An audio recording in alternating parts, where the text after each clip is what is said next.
Hello, all. I know everyone would be waiting to know the strategy of how to overcome. So, without any more delay, let's get into today's episode. Well, I would like to start by saying that in this world you will have trouble, but take heart, I have overcome this world, said by Lord and Savior Jesus Christ. Wonderful line, right? Because we are living in a time where people want proofs and demonstration. And when I think about the topic overcomer, there is no any other greater example than giving about the life of Christ Jesus. Do you think how? Let me explain you. Jesus Christ already said that in this world we will have trouble. We will have anger, anxiety, fear, malice, slander, lie, because all these things belongs to the world and the world is completely corrupted by these things. But in midst of all these things, there is a hope because Jesus Christ lived a life of an overcomer. So guys, let's look into how he was an overcomer. If we look into his life, it clearly shows us on how he overcame. So it's basically 3 points. Firstly, it is he knew the plans and schemes of the devil. He understood who is the real enemy. And secondly, he spoke with authority and walked in victory. And thirdly, relationship with Father in heaven, with the Spirit. Would like to take one of the story of Jesus and explain you the above points in detail. So guys, if we see, it's I guess many of you would be knowing the story, but to be in very short, I'll just give you a recap. So once Jesus was in a solitary place fasting and praying for 40 days. So after 40 days was over, Jesus was very hungry, and there came the deceiver.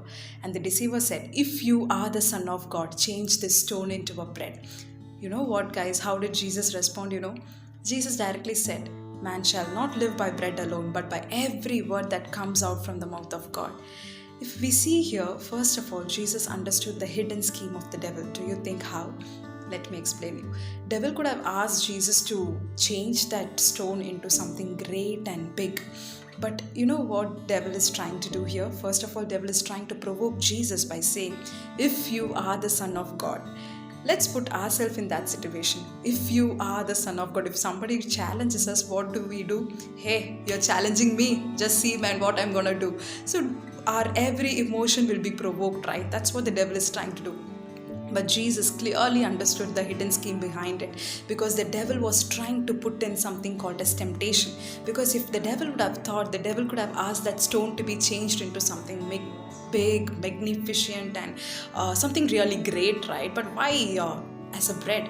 Because devil knew Jesus was hungry, and that's where the devil wanted to put in something called as a temptation. So Jesus understood the hidden scheme of the devil, and that's where our point number 1 comes. So we need to understand the hidden scheme of the devil. If we are going through something, we need to understand what is the hidden scheme or the things which are going behind it. So that's the point number 1. And secondly, if we see how did Jesus respond to that situation, Jesus immediately said that man shall not live by bread alone. See, if Jesus didn't argue with the devil saying that, "Hello, I am the Son of God, are you challenging me?" No, he didn't argue with the devil, but he directly encountered with the problem. He said that man shall not live by bread alone, because first of all, he understood the hidden scheme of the devil, and secondly, he's encountering what is hidden. He didn't speak what he is seeing, but he encountered to what is unseen. So he directly said, "Man shall not live by bread alone." So when things are coming up in our life, when sadness is coming up in our life, we need not go and fight with the person who brings in sadness. We have to encounter and shout aloud and say, "I am the child of God and nothing can stop me." So that is how Jesus responded to the problem. And thirdly, if we see, even though Jesus was a God, he came in a form of a human to save us. So being a human, how he managed to overcome temptation is because he had a relationship with the Father in heaven, abiding with the Spirit. So that happens only through prayer, word of God, and being in one with the Spirit. So yes, my dear friends, prayer is a powerful weapon, and it's a wonderful communication tool with the Lord. So to be very short, in order to overcome, we need to have a personal relationship with the Father in heaven, abiding one with the Spirit.